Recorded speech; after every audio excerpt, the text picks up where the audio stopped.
about brawls, that comes to mind, but against the mobility, maybe they want something with a bit more lockdown, right? To try and threaten Taz potentially with the CC taken and the Edith. CC gold lane. Yup. Oh man. A lot of DPS potential from the Edith as well, mind you. But that also means Yehezkiel can take away the Primal Wrath and actually be a secondary DPS dealer himself. Without the Primal Wrath, he's already a secondary damage dealer, right? With the Primal Wrath, even more so. He might be the primary.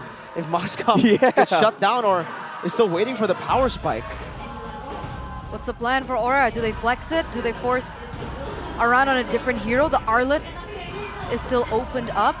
I think flex the Barats, pick up a Fredrin, and then you have crazy clear, you have super fast clearing in the XP as well, and just go and dive into the enemy jungle. That might be the case, but obviously they could just go for a safer choice, which is that X-Borg up against this somewhat tanky team with sustain, prolonged team fights, and the X-Borg does well in that. What do you think about the CC and the Moskov gold lane matchup? Man, I feel like the Moskov has tools that some other gold laners don't really have, dealing with someone that has so much mobility, so much DPS. So I feel like the lane will go okay for the Moskov, but I feel like the pressure comes in from the rest of the group. I feel like Alter Ego will definitely send someone to go into the gold lane to try and go for the shutdown. If the Moskov does survive and scale properly though, that mid game is going to be so brutal from the side of Aura. Okay, there you go, ladies and gentlemen. Once again, a signature style from Alter Ego, picking up that CC in the gold lane. We'll see if it works out for them, if they can force a game number 3. But again, if Aura can win this 2-0, we'll have to say goodbye to the 3-face masks. Welcome to the Land of Dawn for game number 2 in this best of 3 series between the Red Dragon and Alter Ego. Ooh, off the bat, it's going to be a Purify Moskov. We've seen several variations at this point, even though the Inspire used to be almost critical, almost necessary for that Moskov to find success. But now against the threat of the aggression coming from Alter Ego, Purify for Kabuki, but also for Nino. Oh man, what is that? That's a detour, that's a U-turn. Yep. That's the signature Yaoi Grok maneuvers. That's so annoying. Yep, buy so much time. He actually even has a tutorial on TikTok, by the way. If you guys are interested to learn how to do it, it's gonna make him turn again. He wants to. You have to bait it all the way to the, back part of the bush there, and then put the wall down. But that's a massive delay already, and you can see the lead that Aura are taking with the lethal take too. Slowly but surely, kind of build that gold lead. Against Gugun on a fighter here in the jungle, it's going to be so dangerous to be that vulnerable if you can't really go for the farm. Looking at the rest of the emblems, Kabuki with the tenacity as well, fully respecting the dive potential. And Nino with the Inspire, he's just going for the cooldown. He will be a bit more squishy, but against a Moskov, right? He won't really be nuked down. He's going for an option to try and sustain and out spam the skills in the middle of the game. Right though, with the Angela, going for the focus on Mark. It's going to be a bit more aggressive, but it's also going to mean that he's going to be lacking in a bit of mana. As Nino gets dangerously low right here, and Kabuki can freeze this. Yeah, this is the problem with the CC in the gold lane, man. Especially up against a Moskov. It's already hard. Well, actually, usually against other marksmen like Proj, I think you have an okay time. But the Moskov, he can decide whenever he wants to disengage. Exactly. You can go and just stun him, push him back if you don't really feel like going for the fisticuffs. Yaoi and Rossi, though, both not level 4 just yet, but look at the speed of Aura just moving around, going for the clear back and forth, and the rotations even. Right, with their coordination, sending Yehezkiel to the bottom side, everything just running smoothly like butter for Aura. Yeah, at the moment. Doesn't seem like Taz has an answer just yet. Which is why I thought it was a very interesting pickup, this Ling, in the composition that Aura brought. I mean, out of all the gold laners that use a Ling against, it feels like the Moskov is one of the most versatile because of the stun that he had with that spear. And the Abyss Walkers, it's a blink, right? Assassins usually up against blinks. It's a bit tougher. Yaoi doing the same thing now. Rossi Supposed to come over, but Yawi has the wild charge, doesn't even use it. The hard guard gets placed down onto Rossi, but what happens to him? He disappeared. The orange ball taken away as well as Gogo. Oh man, it's a slaughter in the bottom lane, in the enemy jungle, burned down now Pi. Splashed by Yehezkiel. A disaster for Alter Ego. A 2-0 already traded in for Aura with a total of 3 kills compared to nil. And Alter Ego, they banked on the fact that they had Nino in the gold lane with the CC. They were banking on the fact that they had Taz with the Ling to have a little bit more say in the tempo of this early game. And yet, the Red Dragons hold this 2K gold lead, and Yawi just cannot stop being a problem.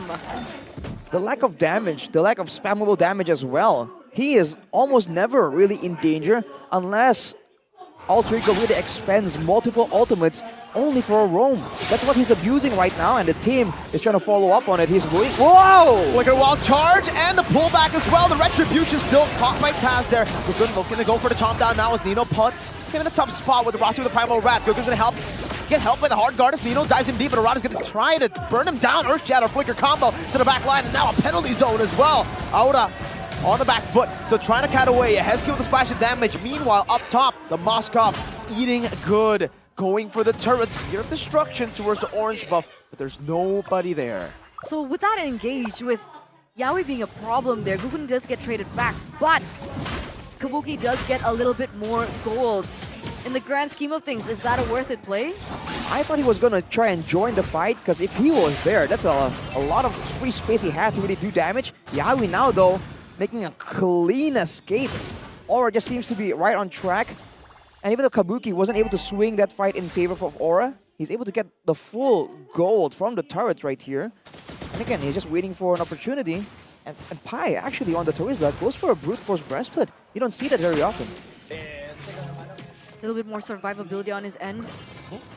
More movement speed as well. He's a level below here though. Yeah, and Rossi already used the onward. What? Rossi now caught using Primal Rat, but can't do anything now. Pi all alone. They are committing for a neutral objective with an assassin here. Taz in a 1v4 spot.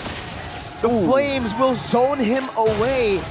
Taz will still have the retreat. Gugun is on the turtle. That should be for free for Aura here. Second turtle of the game. So they're gonna trade that in for Taz's purple buff.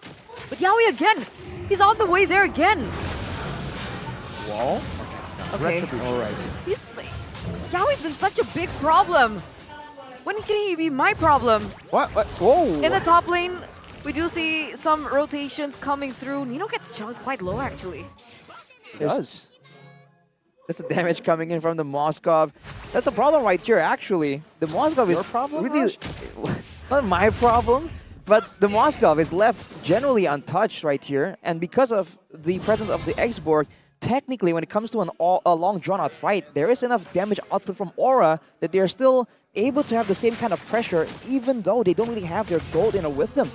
Now with the golden staff completed, it's going to be extra bit of damage, but I think it's going to be waiting on that Demon Hunter Sword to really reach its full potential. As Aura, once again, going for the reset, and can expect Yawi to soon make moves. Gonna make greetings to Taz in his own jungle.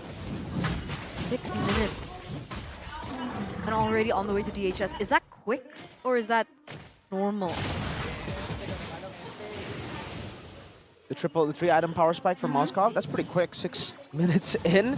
Very, very quick. I mean, it's not the 3-item power spike just yet. He's still waiting, but with the DHS being built, I mean, with the goals that being built around this moment, like, he's gonna actually, with the pace, reach the DHS by the 8th minute. So very, very quick. Usually you expect 10 to 11. So there's gotta be a way for Alter Ego to shut that down. I think they have to really use the Ling pressure, but at this point, he's just too busy trying to deal with everything else, and Aura once again. Two-man wall charges the chomp down. The penalty zone connects on the 3. Taz walking forward. That's a purple buff resets. Rossi pops in the Primal Rat. Taz gonna be able to continue this onslaught as he picks up the purple buff, but now the Flames as well. Such a chaotic duel. In Aura, it looks like they come out on top.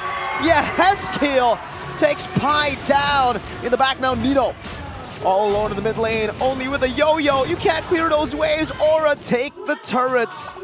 Wait, you got the mid lane turret and the turtle now for Gugun. So that was the main difference, right? They went for an engage, but this time Moskov did participate in that team fight, like you mentioned, Arashi, and they were able to get 2 trades from it. And now this is going to be a big problem, right? the fact that Kabuki can just dive into these team fights whenever he wishes. Okay, that's a good trade by Taz, by the way. Whenever he wishes is going to give Alter Ego setbacks if they want to make that crazy play.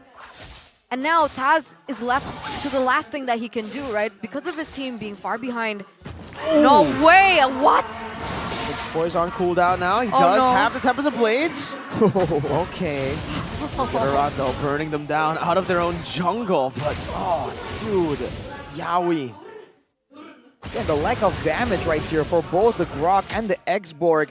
The Firaga armor, I don't think it has been broken a single time unless he just goes for the last Insanity. So he can just stand there, and when he is ahead, when the whole team is ahead like this, there's no way for Alter Ego to burst him down with their composition to try and stop the flames from being that big of a problem. That's how they're just holding their ground, and look at the Moskov just doing work. That global presence is matched by Taz, but for how long? He's going to lose his purple buff as a result.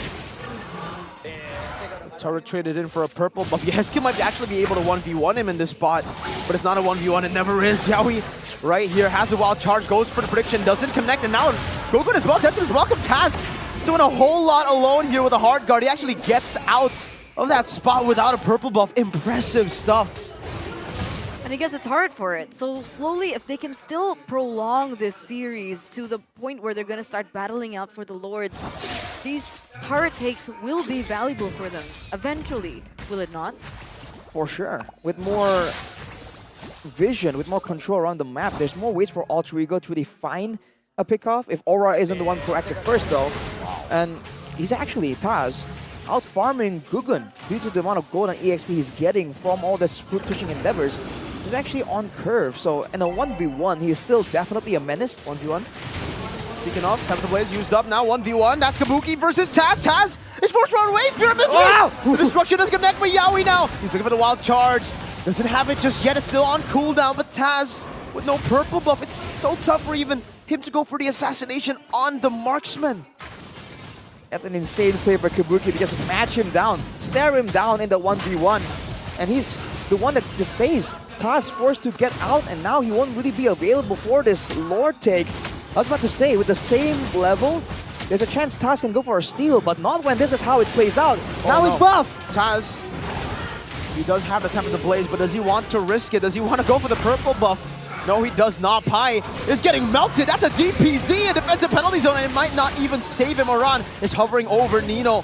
Forced back, Aura are taking everything.